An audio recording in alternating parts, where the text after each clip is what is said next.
Hi, my name's Melvin, and please don't forget about me.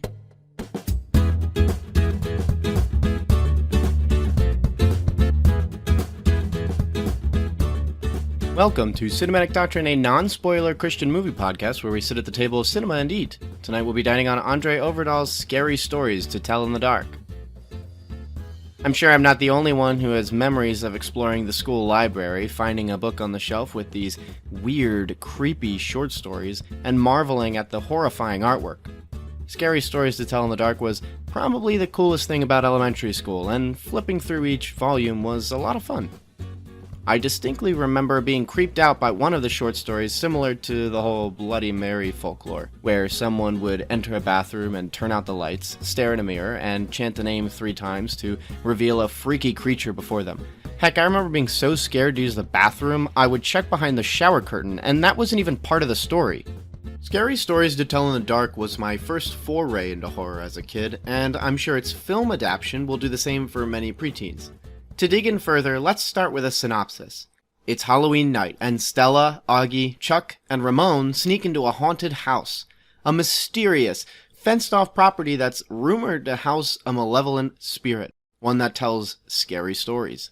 All it takes is to ask her politely, "Tell me a story," and she'll create something sinister, vile, and frightening, culminating in the death of anyone who hears them. When Stella stumbles upon this spirit's ancient book, she can't help but whisper, "Tell me a story." And soon the pages of this tome begin writing themselves, fulfilling her childish wish. Soon she realizes her mistake as each of her friends start to go missing, each one correlating to a page within the book. Can she and her friends find out how to stop these stories from coming true? Only if they can solve the greatest story of all. Who is this spirit, and why does she tell the stories?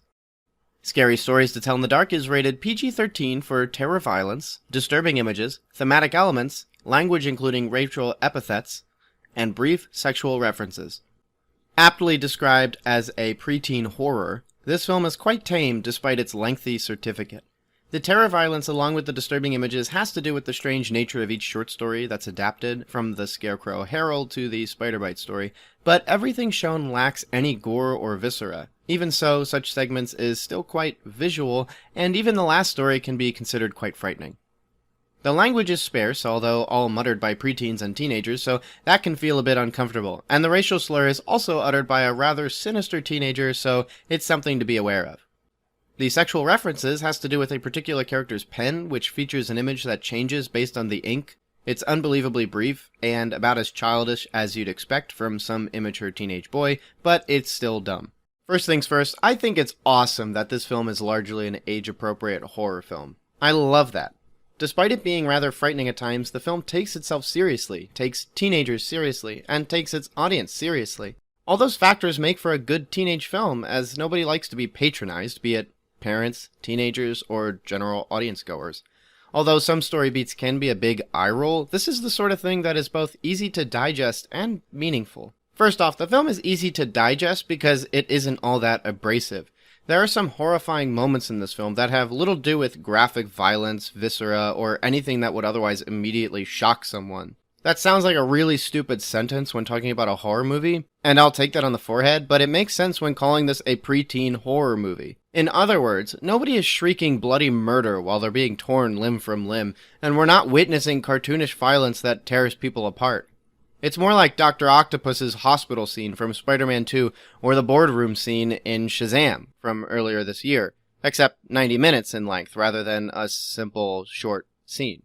And I've said it before, I think it's good to get a little scared from time to time, especially as a teenager.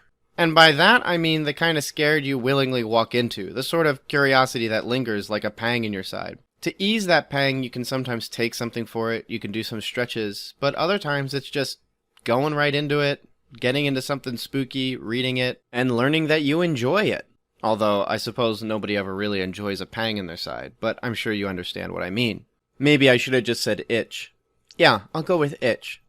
Sometimes it's like an itch, and you find out that scratching it just feels really good.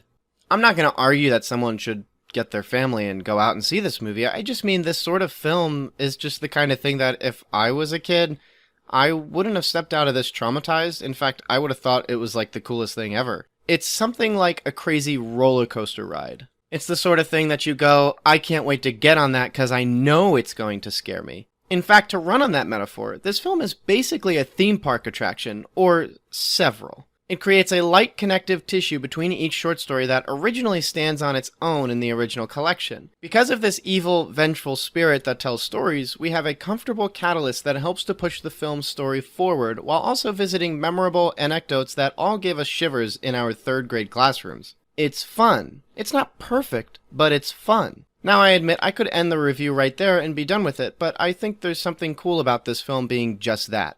Not perfect, but fun. So many films nowadays seem to strive for greatness, and as one who likes art house pictures and other obscure media, I cannot tell you how many films I've watched where someone takes their project so seriously that it falls apart into a wonderfully pretentious delusion.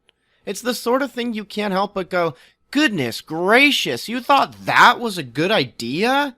Now, Scary Stories is about as far from that as it gets. This film is cute, fun, goofy, exciting, and nothing short of comfortable. It's the sort of film that's made by someone who feels at home behind the camera. It's not afraid to live a little and do familiar stuff to get to the weird stuff. Let me build on that. For instance, the familiar stuff is the storytelling aspect. If you've seen Goosebumps with Jack Black, you might also suspect that this is like the exact same movie based on the premise. If you've seen Stranger Things or anything else that's essentially kids on bike find out weird thing, then you'll sink right into the nostalgic vibes. There is a lot about this movie that we've seen before, and most of the time I find that rather boring, but this time I didn't. And I think that's because I knew the source material can be so weird, so bonkers, so outlandish, that I needed something familiar to fall back on. And on the weird stuff, if you're not familiar with Scary Stories to Tell in the Dark, they can get incredibly weird. As for the film, we're treated to fatal cases of what I will be calling hay bale syndrome, and help please I just stubbed my toe and can't find it anymore. All that said, my wife had the exact opposite experience. In fact, she found the film boring from start to finish, even saying that it felt a lot like Wish Upon, which is this really, really dumb horror movie from last year that is just brain dead, where all the dialogue felt distractingly expository and embarrassing. So, I don't know.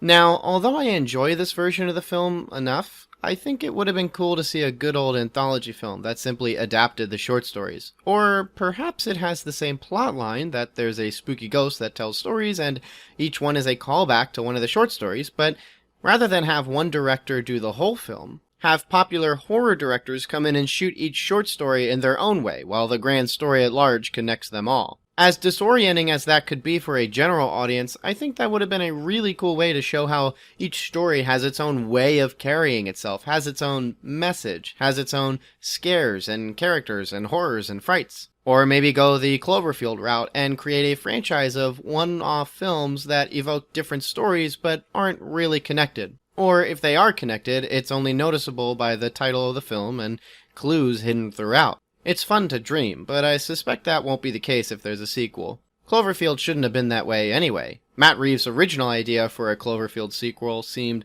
way more interesting than what we got in 10 Cloverfield Lane, but let's save that for a different episode of Cinematic Doctrine. Interestingly enough, Øvredal said that when the script first landed on his lap, he was worried it was going to be pitched as a hardcore anthology film.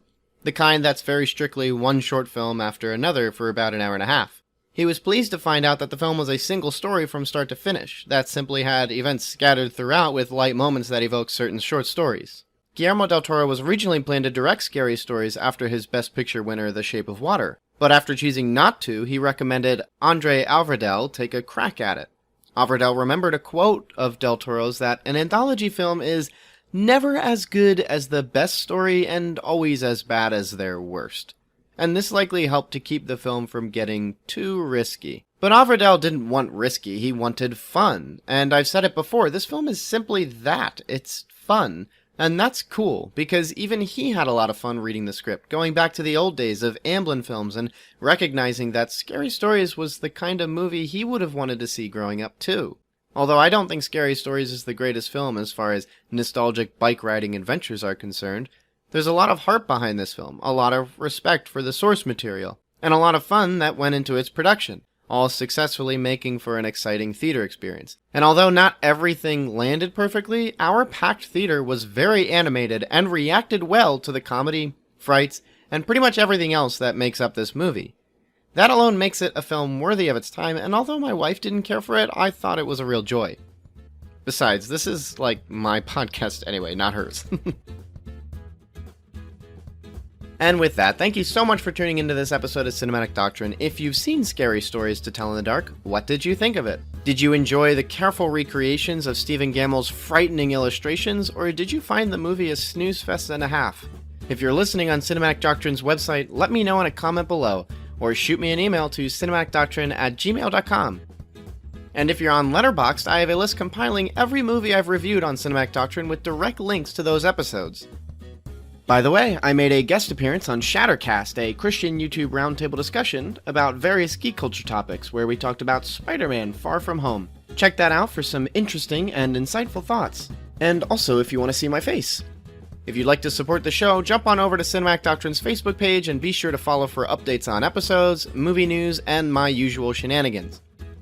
You can also support the show by leaving a review for Cinematic Doctrine on your respective podcast app. All this will be available in the show notes. Until next time, stay cool.